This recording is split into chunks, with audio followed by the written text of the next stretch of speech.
Hello అందరికీ welcome back to our జాయల్ stories YouTube channel. ఎలా ఉన్నారండి? మేమైతే బాగున్నాము. ఈరోజు ఒక మంచి రెసిపీ అయితే మీతో షేర్ చేసుకుంటున్నాను. ఈ రోజైతే ఫుల్ వీడియో అప్లోడ్ చేస్తున్నానండి. నేను మా బాబు కలిసి అయితే గులాబ్ జామ్ చేసాము. అది ఎంటీఆర్ గులాబ్ జామ్స్ అయితే చేసాము. చాలా పర్ఫెక్ట్గా టేస్ట్ కూడా చాలా బాగా వచ్చినాయి.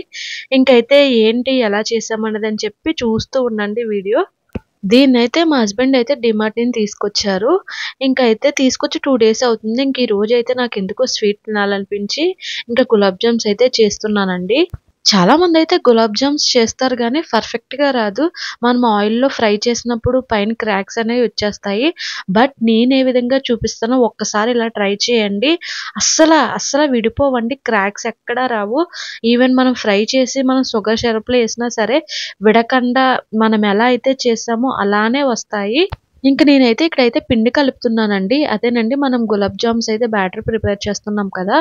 ఎప్పుడైనా సరే ఇలా పిండి కలుపుతున్నప్పుడు వాటర్ కన్నా సరే గోరువెచ్చగా ఉన్న పాలేస్తే టేస్ట్ అనేది చాలా బావుంటుంది. అండ్ మనం ఫ్రై చేసినప్పుడు విడిపోదు. ఇంకా మా వాడు కూడా నేను కూడా చేస్తానమ్మా ఏంటది ఆంపెట్టు అంటున్నాడు. బట్ వాడికి కొంచెం పెట్టాక అదేదో వాడికి వెరైటీగా ఉందని చెప్పి తినడం అయితే మానేశాడు. ఇంకైతే ఇలా అయితే పిండి కలుపుతున్నామండి. ఎప్పుడైనా సరే చపాతీ పిండికి మనం ఏ విధంగా కలుపుకుంటామో same as it is gulab jamuns కూడా ఆ విధంగానే స్మూత్‌గా మనం కలుపుకోవాలి. పాలన్నీ ఒకసారే కాకుండా కొంచెం కొంచెం వేస్తూ ఈ విధంగా అయితే ముద్దలాగా అయితే పిండిని కలుపుకొని ఒక హాఫ్ అన్ అవర్ అయితే పక్కన పెట్టేశానండి. ఈ లోపైతే షుగర్ సిరప్ అయితే ప్రిపేర్ చేస్తున్నాను ఇక్కడ. నేనైతే ఆ కప్పు తీసుకున్నానండి. ఈ కప్పుతో అయితే ఒక కప్పు షుగర్ తీసుకున్నాను. 2 కప్స్ అయితే వాటర్ తీసుకున్నానండి. ఎప్పుడైనా సరే ఒక కప్పు షుగర్ తీసుకుంటే 2 కప్స్ వాటర్ తీసుకుంటే షుగర్ సిరప్ అనేది చాలా ఈక్వల్‌గా చాలా పర్ఫెక్ట్‌గా వస్తుంది. ఇంకిక్కడైతే నేను షుగర్ సిరప్ ప్రిపేర్ చేస్తున్నాను. పాన్ పెట్టి పాన్‌లోని షుగర్ అంతా వేసి 2 కప్స్ వాటర్ వేసి బాగా కలుపుతూ అయితే ఇక్కడ షుగర్ సిరప్‌ని ప్రిపేర్ చేస్తున్నాను. మెయిన్‌గా షుగర్ సిరప్‌లో ఎప్పుడైనా సరే యాలక్కాయలు వేసుకుంటే టేస్ట్ అనేది చాలా బావుంటుంది. ఫ్లేవర్ బావుంటుంది. స్మెల్ కూడా బావుంటుంది. ఒకసారి మీరెవరైనా యాలక్కాయలు ఇష్టం లేకపోయినా సరే ఒకసారి ట్రై చేయండి. చాలా బావుంటుంది.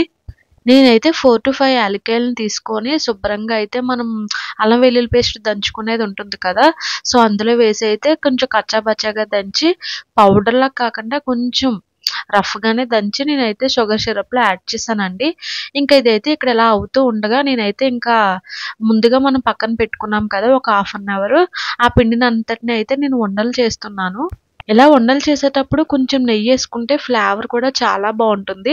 బట్ నెయ్యయితే మా ఇంట్లో అవైలబుల్‌గా లేదని చెప్పి మామూలుగానే నేనైతే రోల్స్ అయితే ఉండల కింద అయితే చేసేస్తున్నానండి.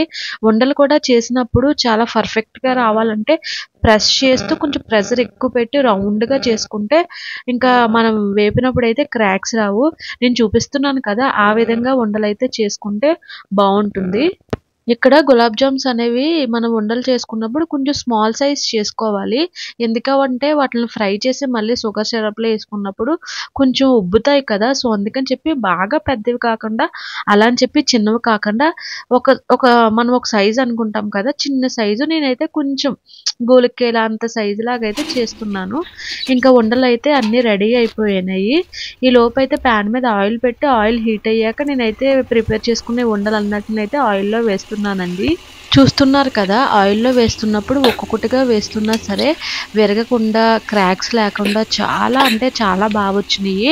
ఒకసారి అన్నీ కాకుండా ఒక్కొక్కటి వేసుకుంటే బావుంటుంది. అంటుకోకుండా చూడండి ఎంత చక్కగా వచ్చాయో.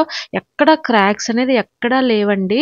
ఇంక ఇలా మొత్తం నేను ప్రిపేర్ చేసుకున్న బాల్స్ అన్నిటిని ఆయిల్‌లో వేసి బాగా ఫ్రై చేశాను. మీలో ఎంతమందికి గులాబ్ జామ్స్ ఇష్టమో ఖచ్చితంగా కామెంట్ చేయండి. మీలో ఎవరైనా ట్రై చేసి ఉంటే ఎలా వచ్చినాయి, షేప్ ఎలా వచ్చింది, టేస్ట్ ఎలా వచ్చింది కూడా ఖచ్చితంగా కామెంట్ చేయండి. ఇంకైతే గులాబ్ జామ్స్ అన్నిటిని ఈ విధంగా అయితే మనం ఫ్రై చేసుకోవాలి. చాలా అంటే చాలా పర్ఫెక్ట్‌గా వస్తాయి. యాజ్ ఇట్ ఈజ్ నేను చూపించిన విధంగా ఒక్కసారి బ్యాటర్‌ని కలుపుకొని ఆ విధంగా ఆయిల్‌లో ఫ్రై చేసుకోండి. చూడండి నేను చూపిస్తున్నాను కదా! ఎక్కడా కూడా క్రాక్స్ లేవు. గులాబ్ జామ్స్‌లోకి టాపప్స్ కింద అయితే నేను ఇక్కడ 4 బాదం అండ్ 4 జీడిపప్స్ తీసుకొని చిన్న స్మాల్ పీసెస్ కింద అయితే కట్ చేసుకొని వీటిని కూడా గులాబ్ జామ్స్‌లో అయితే యాడ్ చేశాను. చూసారు కదా ఎంత బాగా వచ్చినాయి అంటే షుగర్ సిరప్‌లో యాడ్ చేసినా సరే అస్సలు ఎక్కడ విడిపోకుండా చాలా అంటే చాలా బాగా వచ్చినాయి. ఫైనల్‌గా అయితే మన గులాబ్ జామ్స్ రెడీ అయిపోయినాయి ఫ్రెండ్స్. చూస్తున్నారు కదా ఎంత పర్ఫెక్ట్‌గా వచ్చినాయో. ఈవెన్ ఎక్కడ కూడా క్రాక్స్ లేకుండా చాలా వచ్చినాయి. టేస్ట్ కూడా సూపర్ ఉంది ఫ్రెండ్స్. వీడియో నచ్చితే లైక్ ఇచ్చి సబ్స్క్రైబ్ చేసుకోవచ్చు కదా! మీరందరూ ఖచ్చితంగా నన్ను సపోర్ట్ చేస్తారన్న ఆశతో అయితే వీడియోస్ తీస్తున్నాను friends. Bye friends. Love you all.